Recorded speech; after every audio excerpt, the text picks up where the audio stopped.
창세기에는 크게 네 사람, 믿음의 우리 선조, 믿음의 조상 네 사람이 등장하고 있는 것을 볼 수가 있습니다. 아브라함과 이삭과 야곱과 요셉, 이 네 사람에 대한 믿음의 조상에 대한 믿음의 이야기가 창세기에 기록되어져 있습니다. 그런데 이 네 사람은 우리가 잘 아는 것처럼 부모와 자녀의 관계들입니다.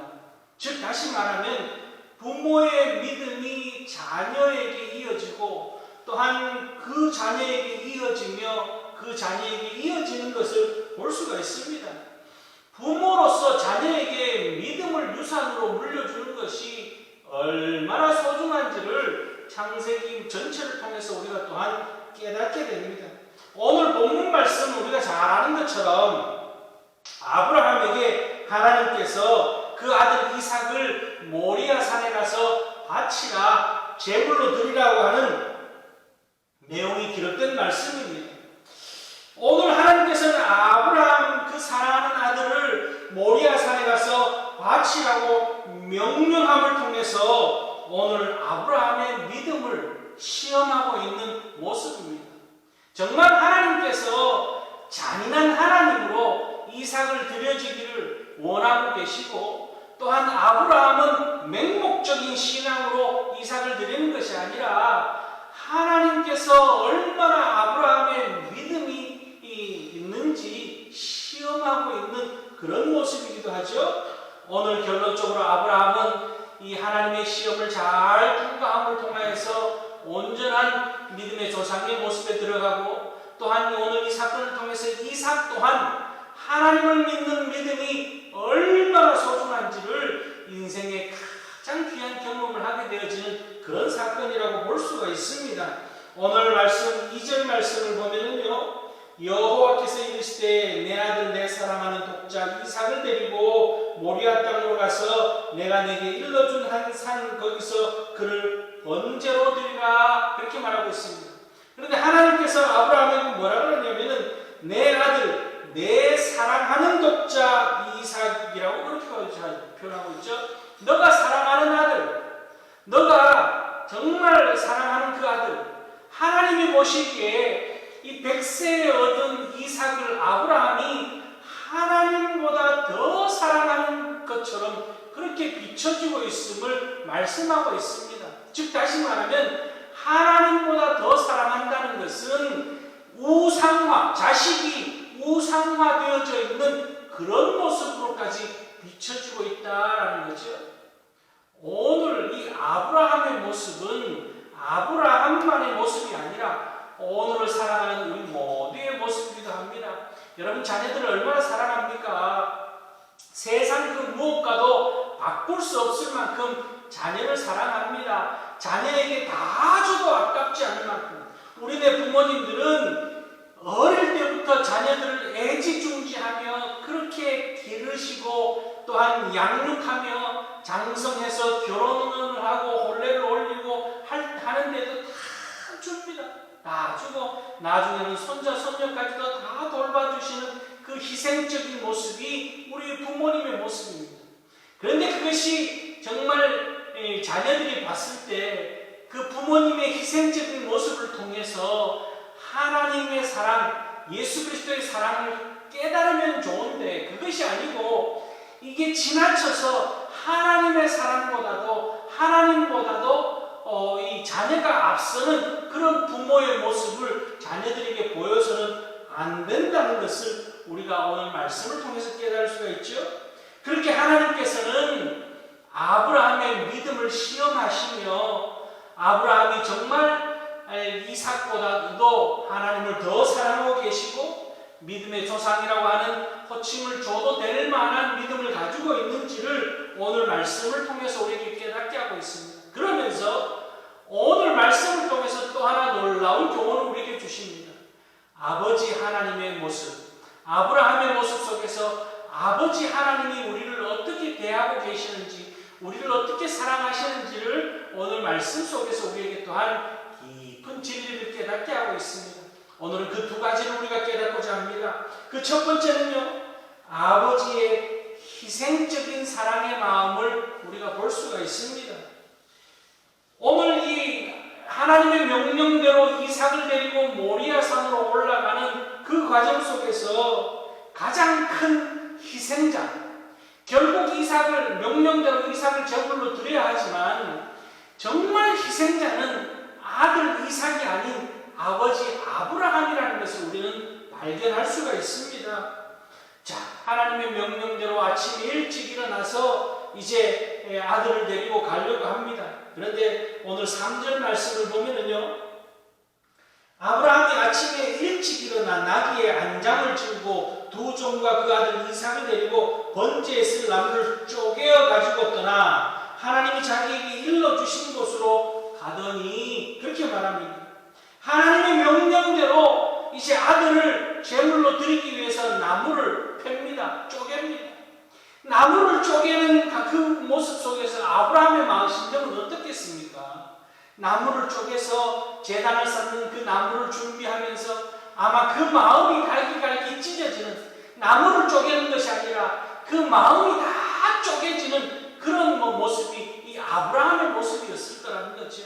그리고 아내 사라에게는 이 도저히 이 아들에 대한 하나님의 명령에 대한 이야기를 하지 못하는, 그러므로 인해서 오늘 본문에서는 사라에 대한 이야기가 전혀 등장하지 않고 있는 그런 모습도 보입니다. 아내에게 알리지도 못하고, 그리고 갈기갈기 찢어지는 마음으로 그렇게 준비해서 하나님의 명령 앞에 순종하는 그 모습, 그 아버지 아브라함의 모습, 그것이 오늘 우리 하나님의 모습, 우리를 사랑하시는 하나님의 모습이라는 것을 또한 우리는 볼 수 있다는 거죠. 4절 말씀을 보면은 제3일에 아브라함이 눈을 들어 그곳을 멀리 바라본지라, 그렇게 말하고 있습니다. 오늘 이 4절 말씀 속에서 예수 그리스도의 그 십자가를 우리가 볼 수가 있습니다. 예수님께서 십자가에 돌아가시고 3일 만에 부활하신 그 예표가 오늘 말씀 속에 등장하고 있는 그런 모습이기도 합니다. 이 모리아산은 예수님께서 오르신 그 골고다 언덕, 그 갈보리산을 상징하는 그런 뜻이기도 합니다. 아들 이삭이요, 번제물로 드릴, 자기가 그 번제가 되어질 그 나무찜을 짊어지고 모리아산으로 올라가는 것은 예수 그리스도께서 십자가를 짊어지고 그 골고다 언덕길을 오르신 것을 예표하는 그런 모습이기도 합니다. 자, 그럴 때 그 아들 이삭을 바라보는 아버지 아브라함의 마음은 얼마나 찢어지는 마음이겠습니까? 마찬가지입니다. 예수님께서 십자가를 지고 채찍에 맞으시고 가시면류관을 쓰고 그 십자가에 돌아가시기 위하여서 골고다 언덕길을 오르실 때에 아버지 하나님의 마음은 어떠했겠냐는 거죠. 우리를 살리기 위해서, 온 인류를 구원하기 위해서 그 아들을 내어주신 바 된 아버지 하나님의 마음 또한 정말 찢기는 그런 마음이었을 거라는 거죠. 예수님께서 돌아가신 후에 온 세상이 캄캄해집니다. 그것이 온 세상이 침묵하며 캄캄해지는 그 모습, 성전의 휘장이 찢어지는 그 모습, 그것이 아버지 하나님의 마음이라는 거죠.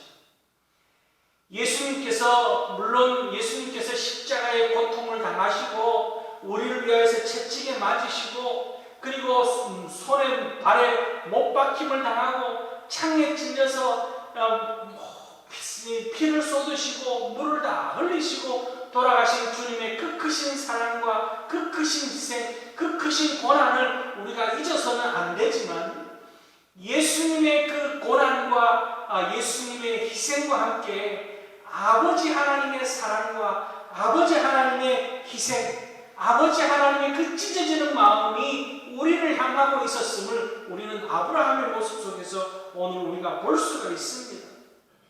그 아버지 아브라함의 모습을 보면서 그 아들을 향한 그 찢어지는 마음을 가지고 있으면서도 하나님 명령 앞에 순종하고 있는 아브라함의 모습, 오늘 우리를 살리기 위해서, 온 인류를 구원하기 위해서 그 아들 예수 그리스도를 내어주시고 우리를 구원하신 아버지 하나님의 사랑과 그 희생, 우리를 향한 그 모습, 그 아버지 하나님의 그 크신 은혜를 우리가 잊지 않고 그 은혜 앞에 늘 감사하며 그 은혜를 기억하며 그렇게 살아가는 그런 우리들이 될 수 있기를 바랍니다. 두 번째는요, 끝까지 포기하지 않는 아버지의 마음을, 아버지의 모습을 우리가 오늘 말씀을 통하여서 볼 수가 있습니다.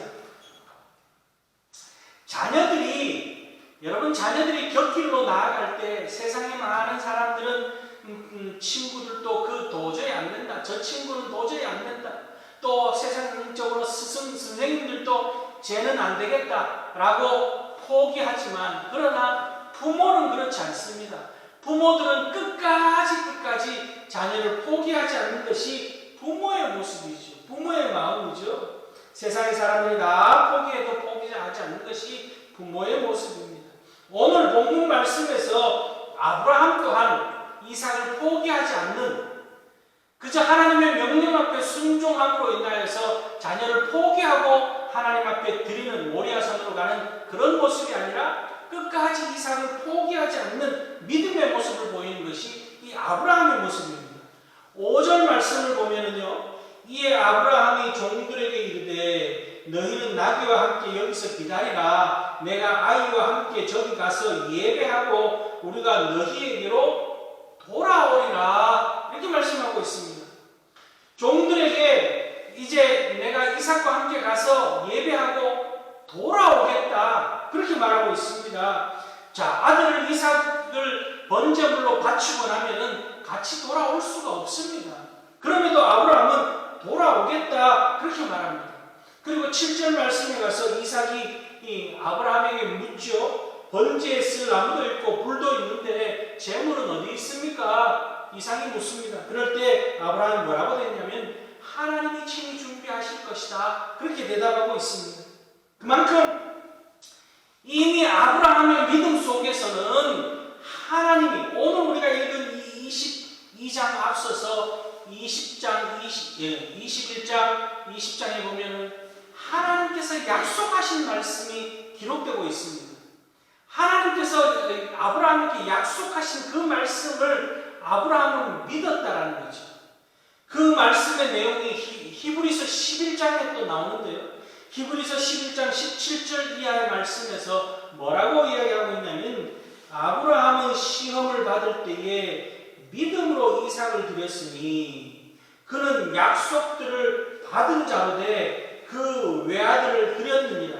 그에게 이미 말씀하시기를 내 자손이라 칭할 자는 이삭으로 말미암음이니라 하였으니 그가 하나님이 능히 이삭을 죽은 자 가운데서 다시 살리실 줄로 생각한지라. 비유컨대 그를 죽은 자 가운데서 도로 받은 것이니라. 히브리서 11장에 이렇게 기록하고 있습니다. 그러니까 아브라함은 하나님께서 이삭을 번제로 드리라 했을 때 번제로 드려도 하나님께서 이삭을 살리실 것이다, 이삭을 도로 낫게 하실 것이다, 돌려주실 것이다 라고 하는 약속의 믿음을 가지고 나아가고 있는 것이 이 아브라함의 모습입니다. 세상의 사람들은 세상의 이치로는 불가능하지만 우리는 하나님을 믿는 믿음 안에서 우리가 가지고 있는 신앙은 그냥 믿음이 아니라 부활 신앙이라는 거예요. 죽음을 넘어서는 신앙, 영생의 신앙이 우리가 가지고 있는 신앙입니다. 우리가 가지고 있는 믿음입니다. 오늘 아브라함의 믿음 또한 부활 신앙, 성경에 처음 등장하는 부활 신앙의 모습이 오늘 창세기 22장에 등장하고 있습니다. 어쩌면 아브라함은 더 극적인 장면, 드라마틱한 장면을 상상하면서 믿음으로 그 모리아산으로 올랐을 수도 있다는 거죠. 하나님께서 이 이삭을 드리라 했을 때 이삭을 꽁꽁 묶어서 제단 위에 얹고 불을 붙여서 그 아들이 불에 타는 그 과정 속에서 하나님께서 그 아들을 지키시고, 마치 그 다니엘의 세 친구를 풀무불 속에서 지키신 것처럼 사드락과 메삭과 아벳느고를 풀무불 속에서 타지 않고 하나님 지키신 것처럼 불길이 솟아오르는 가운데서도 이삭을 지키시고 이삭을 살려내시는 그런 더 드라마틱한 하나님의 역사를 믿었을 수도 있다는 기대하지 않았을까 하는 그런 모습입니다. 그렇게 아브라함은 포기하지 않는 믿음, 어쩔 수 없구나, 안 되는구나. 여러분, 좌절하고 절망하고 포기가 앞서면요, 두 가지입니다. 포기하게 되면은 아마 하나님의 말씀을 듣고 아브라함이 포기하는 마음이 들었다면은 하나님의 명령을 거역했을 수 있다는 거죠. 그렇지 않겠습니까? 하나님께서 이삭을 드리라고 했는데 드림으로 인하여서 이삭이 죽을 수밖에 없다라는 그런 포기하는 마음이 있다면 하나님의 명령을 거역할 수도 있었을 거라는 거죠. 이삭을 너무 사랑하기 때문에. 그런데 또 한편으로는 어쩔 수 없구나, 드리라 하니까 순종하는 마음으로 드리고 나면은 이삭이 아닌 다른 이스마엘이나 다른 방법으로 하나님께서 또 새 역사를 주시지 않겠나 하는 그런 기대감을 가지고 포기할 수도 있었을 거라는 거죠. 그런데 오늘 아브라함은 그러지 않습니다. 포기하는 믿음이 아니라 아브라함이 이 이삭을 통하여서 부활 신앙을 드러내고 있는 그 모습, 오늘 우리의 모습 또한 마찬가지입니다. 예수 그리스도를 통하여서 우리에게 주신 영생의 축복, 영생의 믿음, 부활 신앙을 가지고 있는 우리들은 하나님께서 아브라함이 끝까지 이삭을 포기하지 않고 부활 신앙을 가지고 있었던 것처럼 우리 하나님 또한 우리를 포기하지 않고 우리 한 사람 한 영혼을 포기하지 않고 우리를 부활 신앙으로 이끌고 계신다는 사실을 기억하며 예수 그리스도를 통하여서 우리에게 부활 신앙을 주신 하나님 앞에 늘 감사하며 우리의 인생 가운데 절망과 좌절과 우리를 포기하게끔 만드는 많은 일들이 있다 할지라도 끝까지 믿음으로 바라보며 내 힘과 내 능력은 불가능해도 우리 하나님은 모든 것을 할 수 있고 우리 하나님은 반드시 이루시며 우리 하나님은 손해보는 법이 없으신 하나님, 그 하나님이 우리의 아버지시라는 것을 기억하며 하나님만 바라보며 부활신앙으로 살아가는 그런 우리들이 될 수 있기를 바랍니다. 오늘 말씀은요, 아브라함에게 큰 시험이 찾아왔습니다. 이 시험을 아브라함이 잘 극복하며 오늘 이 창세기에 등장하는 아브라함이 겪은 시험 가운데 마지막 시험이라고도 할 수 있습니다. 이 가장 큰 시험, 마지막 시험, 자녀를 하나님 앞에 드리라고 하는 그 시험을 잘 통과함을 통하여서 아브라함은 하나님 앞에 믿음의 조상이라고 하는 귀한 자리에서는 축복을 누리게 됩니다. 오늘 우리가 읽은 본문 1절 말씀으로 다시 돌아가서 보면은요, 1절 서두에 뭐라고 하냐면은 그 일 후에 하나님이 아브라함을 시험하시려고 말씀의 서두가 그렇게 출발합니다. 그 일 후에, 그 일이라는 것은 무슨 일을 말하느냐? 아브라함이 지금까지 겪은 모든 일들을 말하는 겁니다. 어떤 한 사건만이 아니라 아브라함이 이 75세에 갈대아 우르를 떠날 때, 창세기 12장에서 갈대아 우르를 떠나는 그 순간부터 오늘 지금까지 겪었던 아브라함의 모든 일들, 하나님께서 아브라함을 연단하시고 또한 훈련시키시고 단단한 믿음으로 만든 그 일들을 말하는 거예요. 그러니까 하나님께서는 아브라함이 모든 믿음의 훈련, 믿음의 연단을 다 마쳤다라고 본다는 거죠. 그 일 후에라는 것은 이제 아브라함이 모든 믿음의 훈련과 연단을 다 마치고 최종 시험을 앞두고 있다라는 뜻이 그 일 후에라는 그런 표현입니다. 그러면서 하나님께서 만약에 아브라함이 지금 이삭을 바치라는 시험을 지금 오늘 이 믿음의 연단이 다 단련되어지고 훈련되어져서 이삭을 바치라라고 하지 않고 하나님을 만난 처음 그 모습, 또한 중간에 하란에서 머물렀던 모습, 애굽으로 내려갔던 그 상황 속에서 이삭을 바치라 그랬으면 아브라함은 실패하는 인생, 넘어지는 인생이 되고 말았을 거라는 거죠. 하나님이 우리에게 주시는 시험은 우리가 견딜 수 있는 시험, 때로는 우리가 그 시험을 하나님이 주시는 시험 가운데 하나님 왜 이렇게 힘이 듭니까? 어렵습니까? 넘어질 것 같습니까? 라고 우리는 내 생각이 그러지만 하나님 편에서 봤을 때는 감당할 만한 시험만 주신다는 거예요. 또 하나, 그 시험을 통해서 우리가 넘어지기를 바라고 우리가 실패하기를 바라는 것이 아니라 시험을 통해서 더 단단해지고 축복을 받기를 원하시는 것이 하나님의 모습이라는 겁니다. 아브라함의 모습을 우리가 면면히 살펴봤을 때, 그리고 오늘 이삭을 바치라고 하는 이 시험을 아브라함이 잘 통과함을 통하여서 아브라함이 이 시험을 통과할 수 있었던 것 또한 그 일 후에라는 것은 이제 아브라함이 그 시험까지도 감당할 수 있을 만큼 되어졌다는 것과 함께 이 시험을 통과함을 통하여서 하나님의 축복이 아브라함과 그 가정에 임하여질 것을 예표하고 있는 그런 말씀이기도 합니다. 오늘 우리도 마찬가지입니다. 하나님께서는 우리가 감당할 만한 믿음의 시험만 주시고 그 시험을 통해서 우리가 더욱더 단단해지는 그런 부활신앙으로 서며 하나님께서는 우리가 그 부활신앙으로 더욱더 단단해졌을 때 더 큰 축복을 주신다는 사실을 기억하고 아브라함이 하나님의 말씀 앞에 믿음으로 순종한 것처럼 오늘도 우리는 우리의 기준, 우리의 잣대로 이거는 내가 믿어서 될 것 같고 이거는 안 될 것 같고 이거는 세상적인 방법으로 해결해야 될 것 같고 그렇게 우리가 저울질하며 잣대를 나를 기준으로 잣대를 대고 우리가 평가하는 것이 아니라 전폭적으로 하나님 앞에 맡기며 순종하며 하나님께서 나를 더욱더 연단시키고 모든 것이 합력하여 선을 이루시며 하나님께서 더 큰 축복으로 우리 가운데 역사하여 주실 줄 믿는 믿음으로 오늘 아버지 하나님의 놀라운 사랑의 마음 또한 긍휼의 마음 끝까지 우리를 포기하지 않는 아버지의 그 사랑 그 마음을 우리가 잘 마음에 새기고 복 있는 믿음의 삶을 살아가는 아브라함과 같은 이삭과 같은 신실한 믿음의 사람으로 살아가는 축복 있는 인생들이 다 될 수 있기를 주의 이름으로 축원합니다. 기도하시겠습니다.